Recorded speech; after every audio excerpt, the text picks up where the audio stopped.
Hello, I'm Joanna Graysick in Sarasota, Florida at the Riverview High School Aquadome, where today I will be talking about the importance of captive breeding programs in order to help endangered species, specifically the common snook. A brief history of the common snook is that in 1985, their population was considered extremely low because they are a relatively fragile fish, and because of overfishing and sudden cold fronts, they saw increased mortality throughout the years. However, the snook are an incredibly important sports fish for the Florida economy and an important predator in our waterways. And they're a unique fish that lives about 20 years, and they have two spawning seasons. The first one, June to July, and the second one, August to October.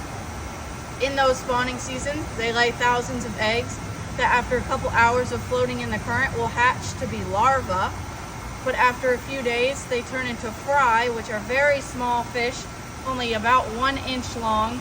And you can see behind me here are snook raising tanks where we get these fry from a local aquarium, and we put them into our breeding program to help them grow into healthy juveniles that can one day be released into our Philippi Creek behind us.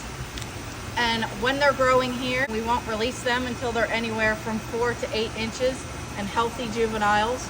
And on release day, the employees from the aquarium will come to our school where we will weigh, measure, and tag each of the individual fish.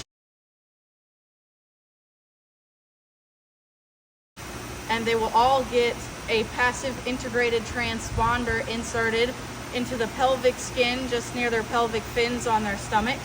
And when they're released into the creek behind our school, the antenna from the aquarium will pick up the signal every time one of those fish swims by.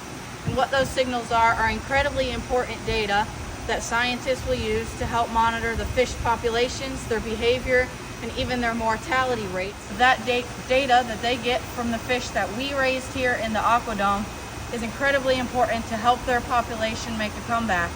And that data can be applied to every type of species that is endangered or even extinct in the wild, meaning they only exist in captivity. So programs like these are incredibly important regardless of the species, and they can be essential to save any type of endangered animal.